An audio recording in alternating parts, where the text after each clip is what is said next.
Break کے بعد خوش آمدید۔ جس طرح بھارت تو جمہوریت کا دن منا رہا ہے، اسی طرح پاکستان کے کونے کونے میں ہر گلی محلے میں بلیک ڈے سیلیبریٹ کیا جا رہا ہے۔ اور بھارت جس طرح ڈے فرسٹ سے یہ دہشت گردی اور جس طرح وہاں پہ تمام ہی مکاتب فکر کے میں یہ کہوں گا، وہاں پہ نہ سکھ محفوظ ہے، نہ وہاں پہ کرسچنز محفوظ ہیں، نہ بنگلہ دیش کے لوگ محفوظ ہیں، تو مسلمانوں سے تو مودی سرکار کو ویسے ہی شاید زیادہ تکلیف ہے۔ تو میں آگے بڑھتا ہوں۔ پاکستان لون صاحب اس خطے میں بہت مضبوط اور مستحکم ڈے فرسٹ سے ابھی بنتا آ رہا ہے۔ سی پیک کو اگر ہم دیکھیں، گوادر پہ پوری دنیا آ رہی ہے بزنس کرنے کے لیے، ان کے معاہدے ہو رہے ہیں۔ کیسا دیکھ رہے ہیں ان تمام سرگرمیوں کو؟ میں دیکھ رہا ہوں انشاءاللہ عزیز پاکستان کا جو فیوچر ہے یہ برائٹ ہے۔ اب پاکستان کا عروج ہے، جہاں آپ نے سی پیک کی بات کی ہے، ابھی یہاں ترقی کی راہیں کھل رہی ہیں، اب یہاں انویسٹ کر رہے ہیں لوگ، دنیا پاکستان کی طرف اب آ رہے ہیں، اور اس ریجن میں اب پاکستان کا انشاءاللہ بول بالا ہوگا۔ اور جہاں ہندوستان ابھی اس کی جو معیشت ہے وہ تباہ ہوتی جا رہی ہے اس کووڈ کے دوران بھی، اور جہاں اس کا جو اس کی انتہا پسندانہ سوچ ہے، اس نے ہندوستان کو ایک ایسے دہانے پہ کھڑا کیا ہے وہ واپس نہیں آ سکتا ہے۔ وہیں سی پیک کی وجہ سے جہاں چائنا آگے بڑھ رہا ہے، اور اس کے ساتھ ساتھ پاکستان کے اندر اب ترقی کی جو ہے راہیں کھل رہی ہیں، اب دنیا پاکستان کی طرف جو ہے نا قدم بڑھا رہی ہے۔ وہیں ہندوستان نے ہمیشہ سازشیں کی پاکستان کو غیر مستحکم کرنے کی، یہاں پر لوگوں کو اکسانے کی، دہشت گردی کے ذریعے ہمارے کرکٹ کے میدان تباہ کیے گئے، ہمارے میڈیا، ہمارے لوگوں کو خریدنے کی کوشش کی گئی، تاہم وہ اس میں مکمل طور ناکام رہا، اور اس کی سازش جو ہے نا دم توڑ گئی ہے۔ اور انشاءاللہ اب وہ دن دور نہیں جب آپ دیکھیں گے کہ پاکستان آگے بڑھے گا اور یہ امت مسلمہ کی بھی لیڈ کرے گا۔ پاکستان کا فیوچر برائٹ ہے انشاءاللہ عزیز، اور کشمیر بھی آزاد ہوگا اور پاکستان بھی انشاءاللہ آگے بڑھے گا۔ باجی صاحب، آپ کی بڑی گہری نظر ہوتی ہے ان تمام موضوعوں پر، بینگ اے جرنلسٹ آپ کیسے دیکھ رہے ہیں کہ اس سے 10 سال پہلے کا پاکستان اور اب ہم جس طرح کووڈ کی اتنی پوری دنیا کی معیشت نے اس کو لپیٹ دیا، تمام ہی ممالک ابھی تک نہیں نکل پائے لیکن پاکستان بہت جلدی سرخرو ہوا، تمام ہی چیزیں ہماری اپ ٹو ڈیٹ ہیں اور ہم آگے کی طرف بڑھ رہے ہیں۔ گوادر پہ اربوں خربوں ڈالر پہ انویسٹمنٹ پوری دنیا کرنے آ رہی ہے۔ نیچرل ایک سمندر خدا کی طرف سے یہ تحفہ ہے پاکستان کو۔ گوادر اور سی پیک کو کیسے دیکھ رہے ہیں آپ؟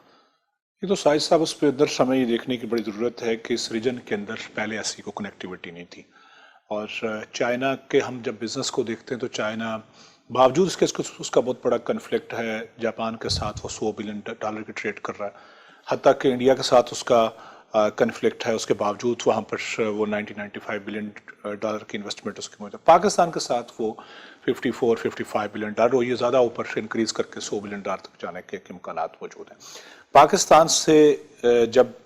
سی پیک کی شروعات ہو رہی ہے تو چائنا اور پاکستان کو تو بنیادی طور پر ایک بڑا بینیفٹ ہے۔ اس میں دیکھو آپ پاکستان کے اندر صنعتی زون بنیں گے،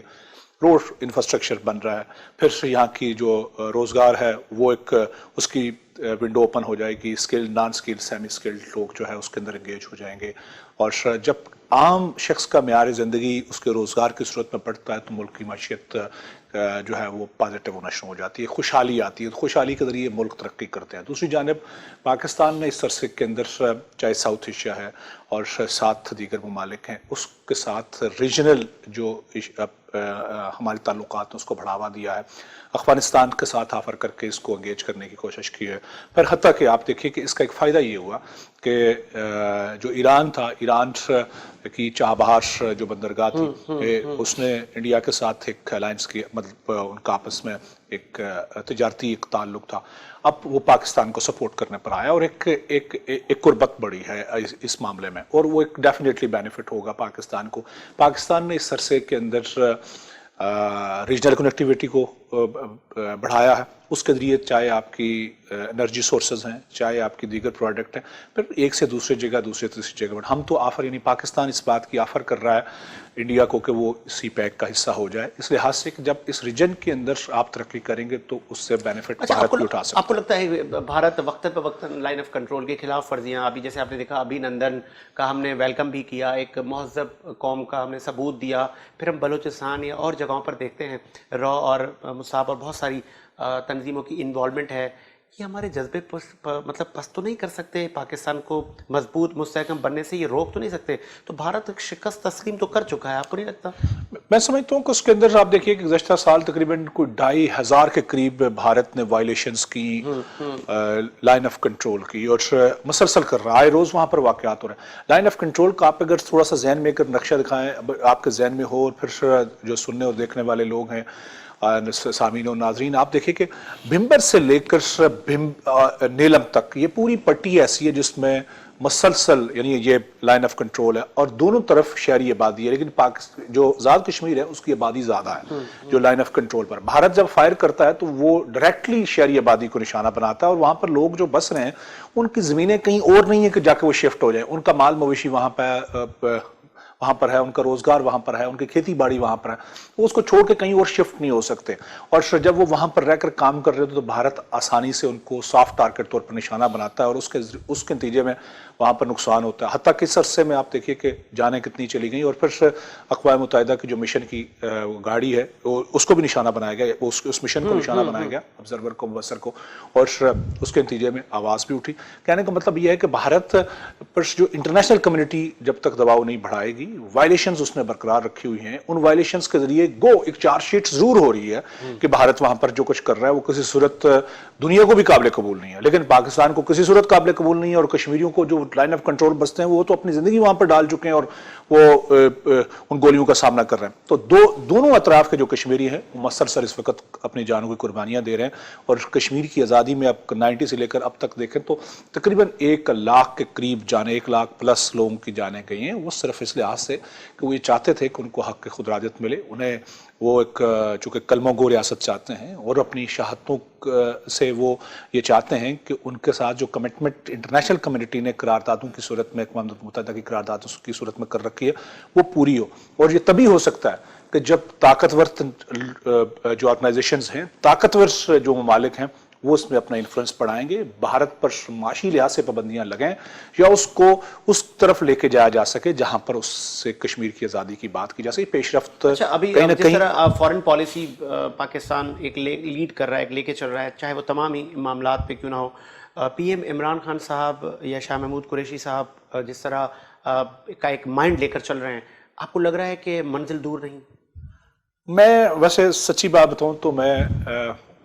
شاید کشمیر بارے جو خارجہ پالیسی ہے موجودہ حالات میں اس کے اندر بہت تیزی ہونی چاہیے تھی۔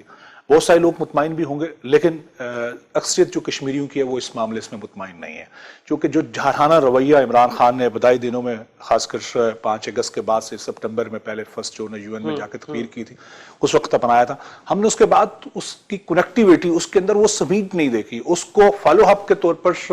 دفتر خارجہ کے اندر حرارت نہیں دیکھی، طاقت نہیں دیکھی۔ وہ سفارتی انداز ہوتے ہیں، لیکن سفارتی انداز کے اندر اگر بھارت اپنی لابی کرتا ہوا نظر آتا ہے تو ہمیں ہمارا جو سفارتی عملہ ہے اس کو بھی اتنی تیزی دکھانی پڑے گی، اس کو بھی کاؤنٹر لابی کرنی پڑے گی، اس کو بھی ایک نیا پلان دینا پڑے گا، لیکن یہ ہمیں کرنا پڑے گا، اور شاید اس وقت ہماری ضرورت زیادہ ہے۔ ہمیں اگر ایسا ہم نہ کیا تو اس کا آنے والے وقتوں میں ہمیں شاید بڑا نقصان ہوگا، اور موجودہ حکومت کی نیت پر تو شک نہیں کیا جا سکتا، لیکن جو کام کا انداز ہے وہ شاید اتنا سیٹسفیکٹری نہیں ہے کہ جس کے نتیجے میں ہم کوئی رزلٹ فوری طور پر لے سکیں۔ اس رزلٹ لینے کے لیے یہ بات ضرور ہے کہ ہمیں، جس طرح ابھی جو بائیڈن کی ہم بات کر رہے تھے، تو ایک پازیٹیو جسٹر ان کا الیکشن کیمپین کے اندر ضرور نظر آیا کہ وہ ان مظلوموں کی بات کر رہے ہیں، وہ ان کنفلکٹس کو حل کرنے کی بات کر رہے ہیں، انہوں نے پاکستان اور کشمیر کی بھی بات کی، تو اس لحاظ سے وہ بھارت کی اس جہریت انداز کو روکنے کی بھی بات کر رہے ہیں۔ تو اس لحاظ سے بڑا ضروری ہے کہ آپ اس لابی کو تیز کریں جو انفلوئنس کرے ان تمام پالیسی سازوں پر، ان پالیسی ساز طاقتوں پر جو بھارت کی راہ میں رکاوٹ ڈال کر کشمیریوں کی حق بہت اچھی بات کی۔ کریں۔ پروگرام کا وقت بھی ختم ہوا چاہتا ہے، میں چاہوں گا لون صاحب، آنے والی جو ہماری یوتھ نسل ہے، جو ایک نئی پیڑھی آ رہی ہے، جو یوتھ ہے، اس کو کیا میسج دیں گے؟ کس طرح وہ مطلب فیوچر گائیڈنس آپ کی کیا ہوگی ان کے لیے؟ مقبوضہ ریاست جموں کشمیر کی جو تحریک ہے وہ نوجوانوں کی تحریک ہے، وہ جہاں پچھلے 3 سال سے متاثر ہے، ان کی ایجوکیشن پہ متاثر ہے، تاہم وہ اپنے حق آزادی پہ کوئی کمپرومائز نہیں کرنے والے، اور ان کی نظریں جو ہے پاکستان کے نوجوانوں پہ ہے۔ یہاں جو بہن بھائی ہیں، اسٹوڈنٹ ہیں یونیورسٹیز کالجز کے، اب یہاں جو ہمارا اسٹوڈنٹ ہے اس کے ہاتھ میں ایک ایسا ہتھیار ہے جس سے وہ ان بہن بھائیوں کی آواز دنیا تک پہنچا سکتا ہے، وہ ہے سوشل میڈیا، یہ سیل فون۔ آپ سوشل میڈیا کے اوپر چاہے فیس بک ہو، انسٹاگرام ہو یا ٹویٹر ہو، کشمیر کے حوالے سے جو بھی اٹراسٹیز یا ہیومن رائٹس وائلیشن کی پوسٹرز آتی ہیں، ویڈیوز آتی ہیں، وہ دنیا تک پہنچائیں۔ وہ آپ کی طرف دیکھ رہے ہیں، اور جہاں بین الاقوامی میڈیا ہمیں کور نہیں کر رہا ہے، ہمیں کشمیر کی صورتحال کو دنیا سے آشکار نہیں کرتا ہے، وہیں آپ کا یہ سوشل میڈیا ان بہن بھائیوں کی آواز بنے گا۔ اور جہاں کشمیری پاکستان کے استحکام کی جنگ لڑ رہے ہیں، اپنی آزادی سے زیادہ پاکستان کی جنگ لڑ رہے ہیں، وہی ہم پاکستان کے نوجوانوں سے، یہاں کے ہر طبقے سے انشاءاللہ مطمئن ہے کہ وہ ہماری آواز بنے گا اور دنیا تک کشمیریوں کی آواز ایسے ہی پہنچائے گا۔ عباسی صاحب، آپ کیا میسج دینا چاہیں گے؟ بالکل، آج کی جنگ ہے وہ آپ کی جنگ اس وقت انٹرنیٹ پر چلی گئی ہے، آپ کی 5th 6th جنریشن وار جو ہے اس وقت آپ کی سوشل میڈیا وار ہے، تو آپ کو ایک بڑی لڑائی وہاں پر لڑنی پڑے گی، اور یہی آپ کا ٹول ہے، یہی آپ کا ہتھیار ہے جس کے ذریعے آپ مظلوموں کا سپورٹ کر سکتے ہیں، ان کے حق کی بات کر سکتے ہیں، اور دنیا اس وقت کشمیر کے معاملے کو ڈسکس کرے، کہیں نہ کہیں بات چیت ہو رہی ہے، یا بات چیت سے انداز یہ کہ ہر جگہ جو ہے چیپٹر پر ڈسکس ہو رہی ہے، تھنک ٹینک ڈسکس کر رہا ہے، نوجوان ڈسکس کر رہے ہیں، یونیورسٹیز کے اندر اس پہ مقالے لکھے جا رہے ہیں، تو اس سے ایک آپ اس کو مزید موٹیویٹ کر سکتے ہیں، مزید اس کو اسٹرینتھن کر سکتے ہیں اپنے ان میسیجز کے ذریعے، جس میں مختلف اب جو سائٹس ہیں اس پر جا کر، چاہے وہ ٹویٹر ہے، آپ کی فیس بک ہے، آپ کا سوشل نیٹ ورک ہے، تو اس سے آپ ان کو سپورٹ کر سکتے ہیں، ان کی ہمت بندھا سکتے ہیں، ان کو حوصلوں کو بڑھا سکتے ہیں جو کشمیر کے اندر اس وقت آزادی کی جنگ لڑ رہے ہیں۔ چلے جی، اسی امید کے ساتھ کہ کشمیر بنے گا پاکستان، مضبوط مستحکم پاکستان، میرا ملک شاد و آباد رہے۔ اپنے ہوسٹ ساجد حسین کو اجازت دیجیے، ملاقات ہوگی ایک نئے پروگرام کے ساتھ۔ اللہ حافظ۔